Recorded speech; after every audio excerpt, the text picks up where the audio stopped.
Every library has its silence, but this silence was different, because inside it was a woman everyone ignored. She wore plain cardigans, kept her hair pinned back, and spoke only in whispers to the cops who walked past her desk. She was invisible, a nobody stamping books and filing overdue notices. But one of those notices carried more than ink. It carried a motive. And when the police finally realized it, it was too late. Before we dive into the story, make sure to subscribe to our channel. Like, share, and comment where you are watching from. Now let's dive into the story. The city library smelled of rain-soaked coats and old paper. For 30 years, Eleanor Gray had walked the same aisles, cataloged the same shelves, and sent out the same overdue letters. She was 56, childless, and quiet. To the officers who parked outside every morning, drinking coffee in patrol cars, she was background. They'd nod at her politely sometimes, but only when she forced eye contact. People mistake silence for weakness, and in Eleanor's case, that mistake would cost lives. One evening, just before closing, she noticed something odd. An account had racked up $147 in overdue fees on books that had never been checked out at all.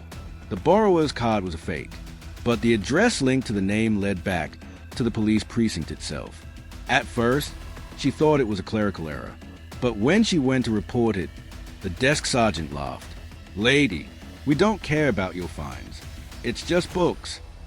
Books, yes, but inside those books were pages hollowed out, compartments holding slips of paper, codes, and in one case, photographs of men in uniform exchanging envelopes. Eleanor froze. This wasn't late fees. This was corruption, hidden in plain sight, filed under mystery and crime in aisle 7B. She did what she always did. She filed it. She sent a notice. Only this time, the notice wasn't mailed to a civilian. It was dropped on the desk of a decorated police captain. He crumpled it, sneered, and tossed it aside. But by ignoring it, he set a fuse burning that couldn't be put out. Days passed, then weeks. The overdue notices multiplied. Each one Eleanor sent carried more evidence, coded carefully, tucked between lines of failure to return materials within 14 days will incur charges. Inside the library, shadows grew longer. Officers would walk in off duty, glance at her, and laugh under their breath. Bookworm. Spinster. Nobody. They didn't know she was watching. And she wasn't just watching. She was recording, checkout logs, surveillance footage, even handwriting comparison from signed library cards. They thought she was filing late fees. She was filing a case. Then came the night the power went out. Lights cut, rain lashes windows, footsteps echo. Eleanor stayed late, flashlight in hand. She knew someone had entered the library after hours. She crept between aisles and found a figure kneeling by the Law and Order section, prying open a hollowed copy of Federal Statutes, Volume 4. It wasn't a thief. It was an officer in full uniform, and in his hands, a ledger thick with names. When he saw her, he froze. Then he smiled. "Lady, you didn't see this." But Eleanor didn't run. She lifted her flashlight higher, right into his eyes. And for the first time in decades, her voice wasn't a whisper. "You're overdue." She mailed her final notice the next morning. This one thicker, heavier, with copies of everything she had. She didn't send it to the precinct. She sent it to the Attorney General's office. By the time the cops realized she wasn't just a nuisance librarian, unmarked cars were circling their station. Investigators were moving in. The captain stormed into the library, veins bulging. He slammed his fists on her desk. "What did you do?" She didn't flinch. She stamped the last book in her pile, slid across the desk, and met his eyes. "I returned what was borrowed." The silence between them wasn't weakness anymore. It was power. Headlines spread. Corruption ring exposed through library records. Cameras flashed. Eleanor's name wasn't mentioned, just a local librarian. That was fine. She never wanted fame. She wanted order. One by one, the officers who mocked her were indicted. The captain lost his badge. The ledger she'd seen was now evidence. And the hollowed-out books, once dismissed as trash, were laid out in court like tombstones of their careers. They thought silence meant powerless. But silence was patience. and patience was her weapon. The moral was simple: never underestimate the unnoticed, the quiet clerk, the forgotten worker, the invisible neighbor. They might be carrying the truth you ignored. Weeks later, the library was calm again. Sunlight streamed through stained glass windows. Eleanor shelved the final stack of books. Then she found it. A single overdue notice slipped under her office door. Not written by her, but addressed to her. On it, in bold black ink, "Failure to return what you borrowed will have consequences." Her breath caught. She looked around. The aisles were empty, but someone was watching. Library quiet. A clock ticks. Faint echo of a pen scratching. Eleanor thought it was over. The officers were indicted. The books were seized. The silence of her library was safe again. Until one morning, she found a notice slipped under her door. It looked exactly like the one she used to send. Only this one was addressed to her, and in bold black letters it read, "Failure to return what you borrowed will have consequences." But Eleanor hadn't borrowed anything, or so she thought. Eleanor's hands shook as she read the slip again. The paper was identical to her library stationery, down to the watermark. But the signature at the bottom wasn't hers. It was a single letter. Ah! She tucked it in her ledger, trying to forget it. But the next day, another appeared, this one taped to her windshield. "Return the ledger." Her pulse spiked. She had given the ledger, the thick book filled with officers' names and payments, to the Attorney General's office. She hadn't kept anything. Or had she? That night, she rummaged through her desk drawers.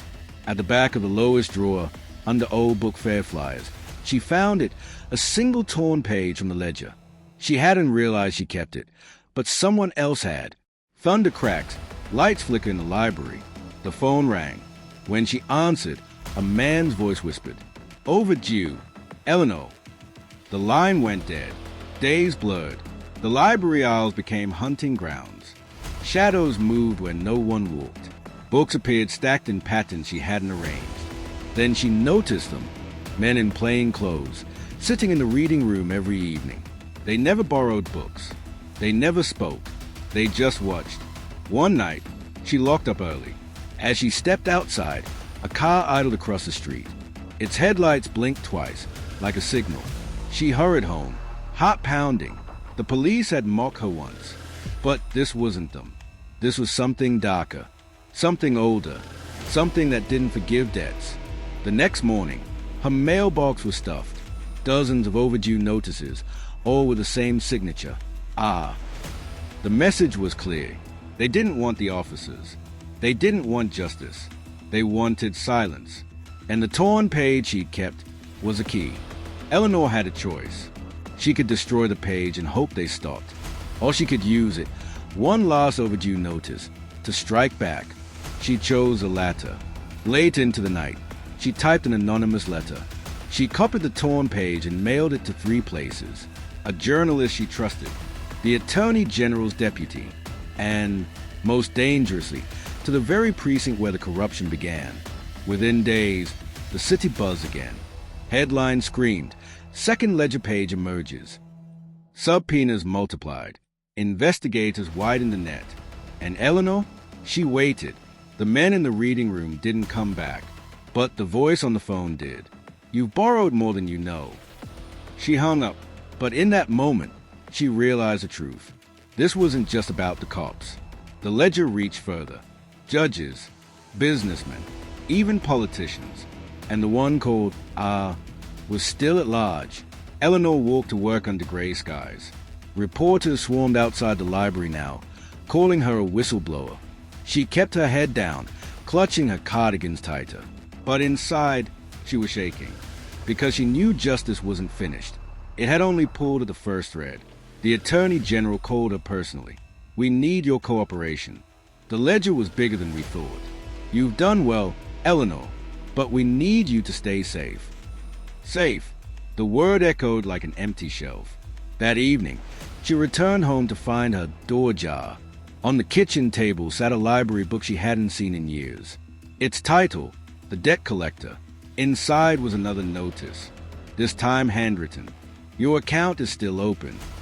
A knock at the door. Heavy. Deliberate. Once, Twice, Eleanor froze. She looked out the window and saw a man in a raincoat standing at the curb. He didn't move. He just stayed. Her phone buzzed. One message, no number. You returned the book, but not the story. Eleanor had wanted peace, but peace never comes free. She had forced justice into the light, but in doing so, she had borrowed time from people who own the shadows. And shadows always collect. Rain ticking on window glass. A library clock, steady as a heartbeat. Paper sliding under the door. Eleanor thought she cleared her shelves. But debts don't vanish. They compound. On her desk lay a notice she didn't write, signed with a single letter. They weren't after books. They were after the one page he didn't mean to keep, and the story someone else refused to return. Eleanor arrived before sunup and did what she'd always done, made quiet brave. She brewed coffee, straight in the suggestion box, adjusted the display of paperbacks that everyone pretended not to read. And then she faced the notice again. Failure to return what you borrowed will have consequences. Signed, She slid it into a manila folder labeled ODD and opened her bottom drawer, the one even she avoided. Beneath book fair flyers and a rubber-banded stack of postcards lay a single torn page. Old paper, ledger lines, a column of names. She hadn't meant to keep it. It had clung to her sleeve the night the power failed. Or maybe she clung to it. Door chime. Raincoat shakes. Footsteps approached the desk but stopped, respectful. Eleanor Gray? He wasn't a cop, not a reporter. He smelled faintly of dust and lemon oil, the way old buildings do when someone still caves. He set a canvas satchel on the counter, placed both hands where she could see them, and offered a card that wasn't quite an ID and wasn't quite not. City Archives, Harper Quinn. I think you got my notices. Eleanor's fingers found the paper's edge in the folder. The letter R stayed back. Moment. Eleanor studies him, mid-40s, rain still on his jacket, eyes that had spent a lifetime reading labels on boxes no one else opened. You are?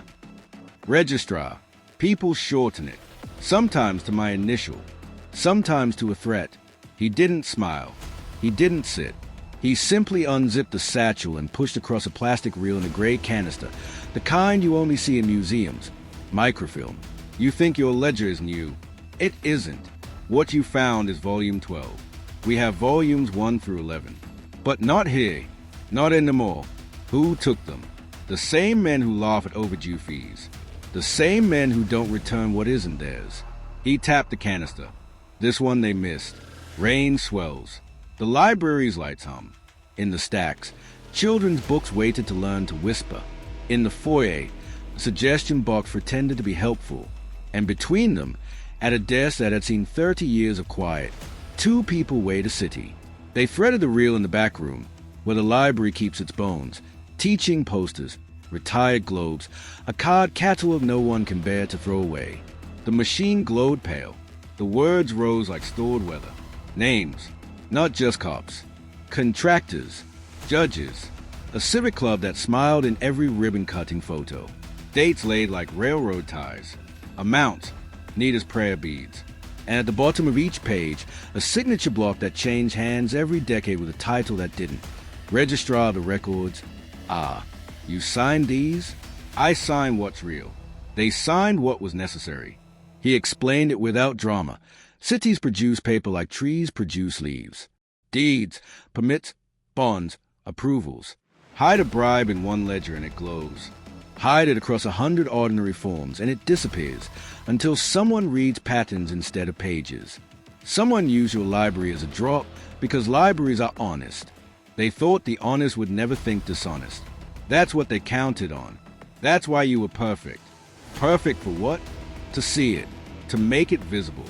He lifted a transparency, a flow chart drawn in pencil, erased, redrawn, like a secret that kept changing rooms. At the center, a circle labeled the stack. Like books, they stacked approvals, inspectors, signatures, each one routine. By the time a contract landed, no one person was guilty. Everyone was essential. She thought of hollowed books and men who never checked anything out. She thought of a ledger that had clung to her hand like a child crossing a street. Someone signed your notice as me to scare you still. I don't threaten. I file, but I can't file A. I need something that makes a judge listen. Then we give them a story they can't misfile. She slid him the torn page. He didn't touch it like evidence. He touched it like memory. He aligned it on the glass. The names on her page didn't match his reel, but the dates did. 2 columns separated by years like bookends stood suddenly shoulder to shoulder. There, that's where the river splits. The same signature authorizing 2 different routine things that never should have met. The kind of mistake people make when they think the clock won't read the footnotes. The phone at the main desk rings in the distance. Once, twice, then stops. They worked until the rain softened, until the clock sounded not like a warning but like a metronome. And when the microfilm spat its tail and clicked empty, Harper re-spooled it with the gentleness of a man who knows what time can do to fragile things. There's a vault in the old post office. The original deed books. The first registries. If we can pull the chain from there to here, you don't just have a scandal. You have a case a city can't shrug off. Then we go. Not together. They are watching you. And me. We meet there. Noon. Bring your folder labeled ODD. Bring your courage. We'll need both. He left the way archivists do, not with a flourish, but with an exit that felt like a comma. Eleanor locked up, slid a manila folder into her bag, and stepped into a morning wash clean enough to make you think anything could start over. Across the street, a sedan idled. Its wipers kept time with a library clock. The old post office sits like a grandfather, a little stooped, still handsome. In the basement, behind a door marked records in gold that used to be higher, the air smells like paper that remembers the hands that made it. Harper waited under a bare bulb. Coat off now. Sleeves rolled, a ring of keys heavy enough to anchor a kite. You made it. Art and courage. He led her past rows of bound books, past shelves labeled with numbers that felt like spells, RG4, RG9. At the end stood a gate that once kept money and now kept proof. He turned 2 keys in opposite directions, an orchestra of clicks. Inside, ledgers bound in leather, spine cracked like old laughs, metal drawers of microfiche, index cards typed by hands that never once got paid what they were worth. Harper moved like a man in his living room. Eleanor followed like a pilgrim in a chapel. Deeds, permits, bonds. Hey, stack authorizations. Fine 2008 to 2015. They spread the books on a long table. Eleanor's fingers learned the weight of old paper, the small resist of a page that doesn't want to show you what it knows. She found the same name repeating in the sign-off, different pens, same hand. Harper traced the lines with a pencil, connecting dates, amounts, initials. There, the circle closed. He laid her torn page next to the bound book. The seam between memory and record vanished. Will it be enough? It will be enough to begin. The elevator dings above them. Footsteps in the lobby. Voices, indistinct. Harper's head tilted. He listened the way you listen for thunder counting heartbeats between flash and sound. They don't come down here often. When they do, it's to take, not to look. He moved faster. He slid documents into a lightbox scanner, dated each capture, wrote a notation in tight, neat letters that would make a judge trust a stranger. Observed by Harper Quinn, registrar. Corroborated by E. Gray, librarian. The voices grew clearer. A laugh Eleanor recognized from a desk she'd stood in front of with her first notice. The captain who'd crumpled her courage like a receipt. His here. So are we. He snapped the last scan, backed it up to a pocket drive, then did the thing that separates caretakers from cowards. He put the original book back, in order, in place, because truth isn't just catching the bad. It's not breaking what the good will need tomorrow. If they find me, this walks. If they find you, this hides. We meet tonight, library back room, and make it public. The gate slides shut, keys turn, footsteps descend the stairs. A shadow drapes across the threshold. Registrar, you got a minute? The captain's smile arrived before he did. He wore power like cologne. Behind him, 2 men in suits whose suits didn't fit. The kind you put in a room to make you forget your own name. Always. Records are for the public. Captain, glance wings are Eleanor. We need to see permit stack authorizations. Routine review. And of course any outside parties present should clear the space. Outside parties built the space you stand in. He looked at her then, really looked. and the memory of a desk and a crumpled notice flickered behind his pupils. Captain, you again. We'll pull what you need. Review takes time. Paper doesn't hurry for rank. The captain moved to the table and stretched a hand toward the very book Harper had just shelved. His fingers brushed the leather. Harper's hand settled on the spine too. Light but there. 2 men, 1 book. Gravity chose sides. Careful. Wouldn't want the public record to disappear. That's why I'm here. A beat that tastes like copper. The captain let go first. He leaned back and made patience look like a favor. We'll wait upstairs. Don't take too long. Some of us have schedules. Footsteps retreat. Elevator hums. Harper exhaled. Eleanor didn't. I'll make a certified copy for them. You leave now. Take the east stay. Don't go home. Don't go to the library by the front door. Use the alley. I'll follow 2 blocks behind. If I don't... He stopped. He didn't finish the sentence. Archivists don't write endings until they have to. He pressed the pocket drive into her palm, closed her fingers around it as if making a wish. Return what they borrowed. The light. And the debt? Some debts you collect by standing where they thought you'd sit. She left through the east stairs instructed, counting steps to keep from hearing the elevator return. Outside, the day had sharpened. Clouds higher, rain thin. She tucked the drive under the heel insole of her shoe, the way she'd hidden lunch money as a child, and walked like a person who belonged to the sidewalk. At the corner, a delivery truck blocked the lane. She waited. A sedan slid into the crosswalk. Too slow, too deliberate. The driver didn't look at her. He looked at her feet.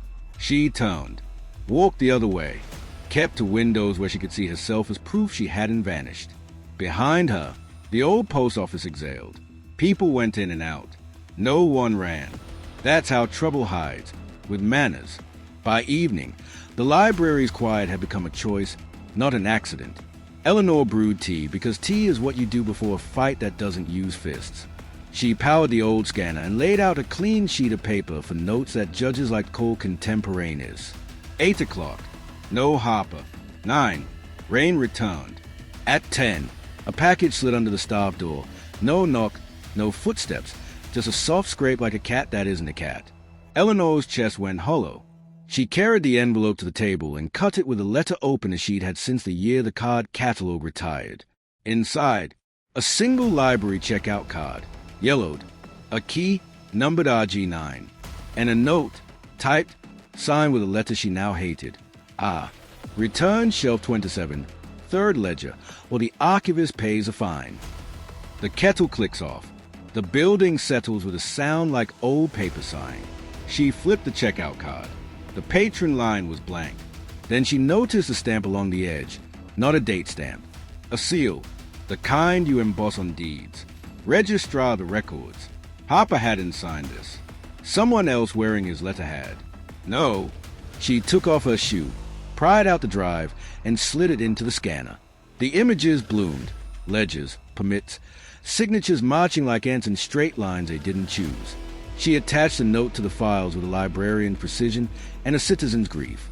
If I don't make it to morning, this goes to everyone. Your inbox, your neighbor, the bulletin board at the grocery store. Some stories can't be kept.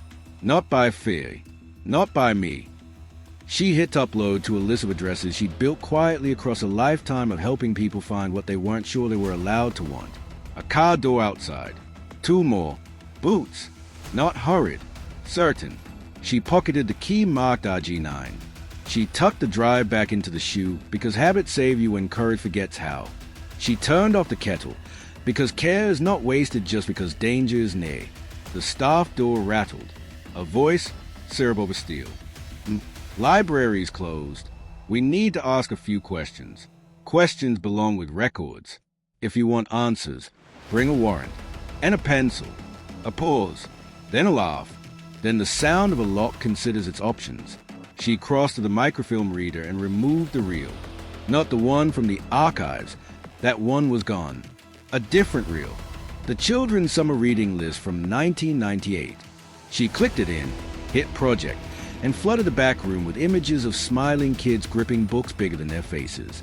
Sometimes the right light isn't evidence. It's joy. The staff door gave. 3 men stepped in. hats dried despite the rain. The last one held a notice like the one she used to send, only heavier with threat. Eleanor Gray, you have property that belongs to the city. Everything I have belongs to the city. That's the point. He stepped closer. She didn't back up. The projector hummed. On its screen, a child from a summer 2 decades gone grinned at a prized bookmark. The key. The book. The page. You don't want records. You want erasers. He raised a hand with a notice. Theatrical scold.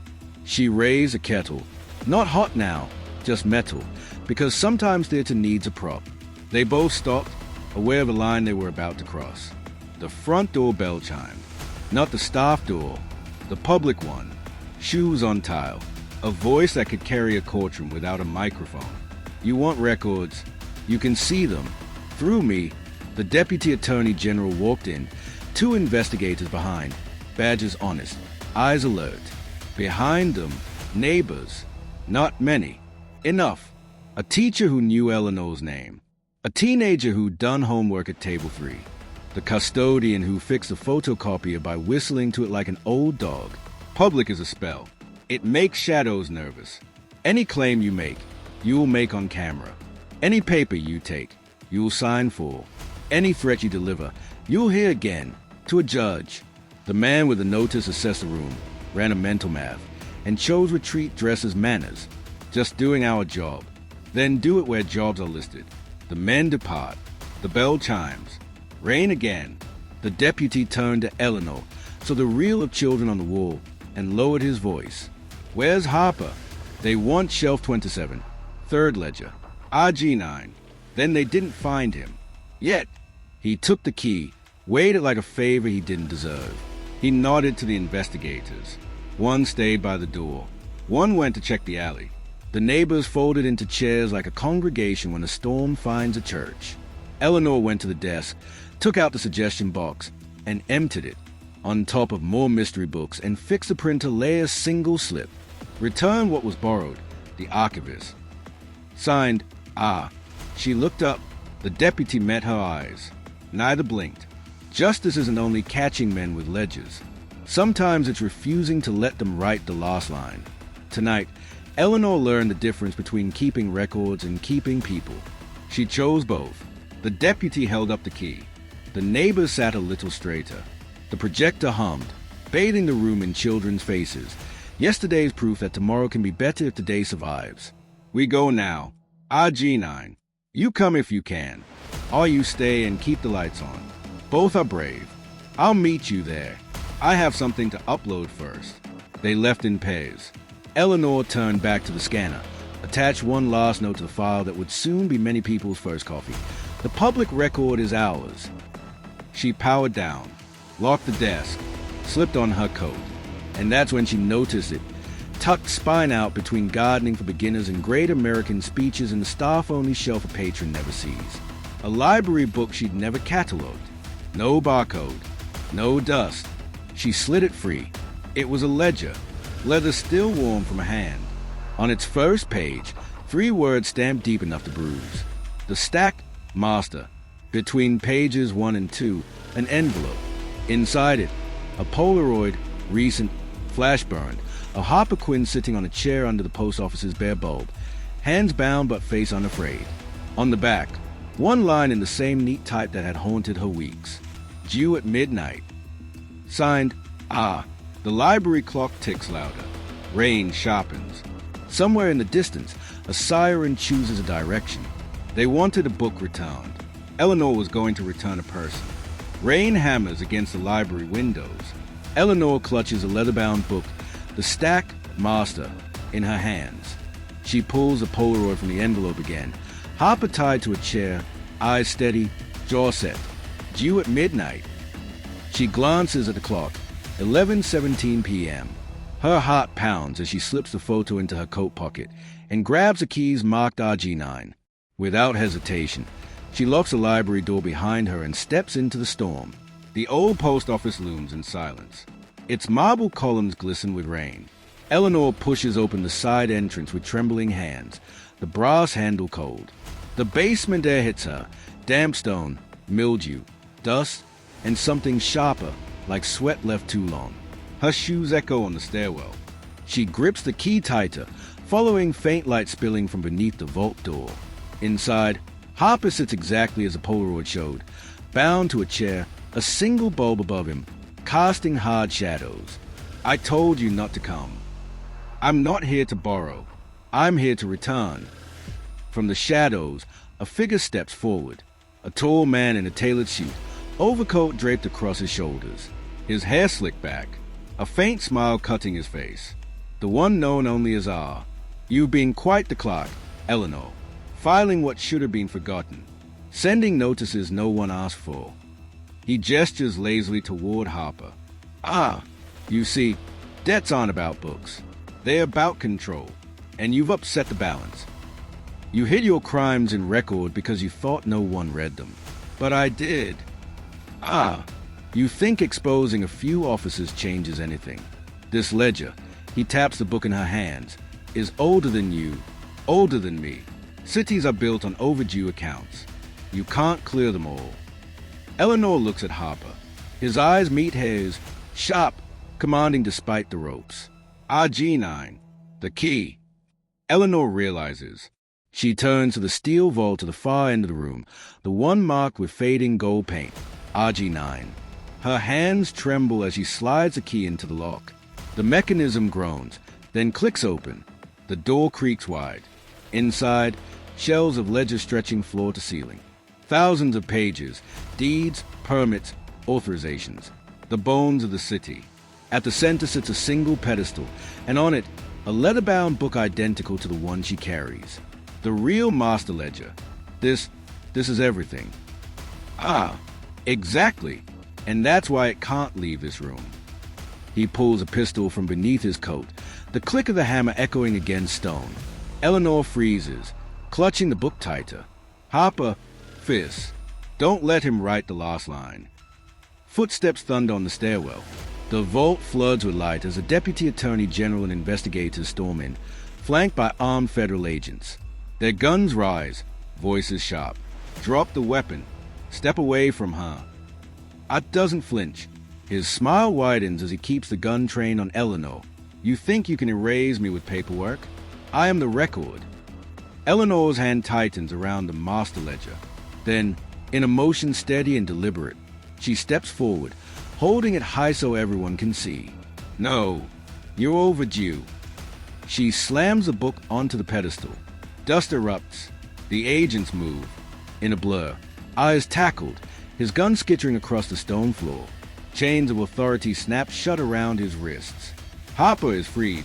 He flexes his raw wrists, looking at Eleanor with something close to gratitude but heavier, older. You kept the receipts. It's my job. The agents begin cataloging the ledgers, photographing, bagging evidence. For the first time, the weight shifts, not toward silence, but toward light. The storm has broken. Pale sunlight leaks across the marble steps of the post office. Eleanor exits with Harper at her side. Reporters crowd, flashing bulbs. Microphones thrust forward. Questions shouted. Who uncovered this? How deep does it go? Eleanor doesn't answer. She looks at the sky, breathing air that feels new. For the first time, she doesn't feel invisible. You know they'll come again. Another stack. This doesn't end. Eleanor, soft but resolute. Then we keep the records. And when the next debt comes due, we return it. Back in the library, hours later, Eleanor places the master ledger in a glass case behind her desk. A sign beneath it reads, Public Record. She exhales, straightens her cardigan, and prepares to open the doors. The bell above the entrance chimes. A child walks in with a book tucked under their arm. Innocent, normal, life beginning again. But as Eleanor returns to her desk, she notices an envelope resting on her chair. Plain, unmarked. She opens it slowly. Inside, a single overdue notice, freshly typed, signed not with R, but with a new letter.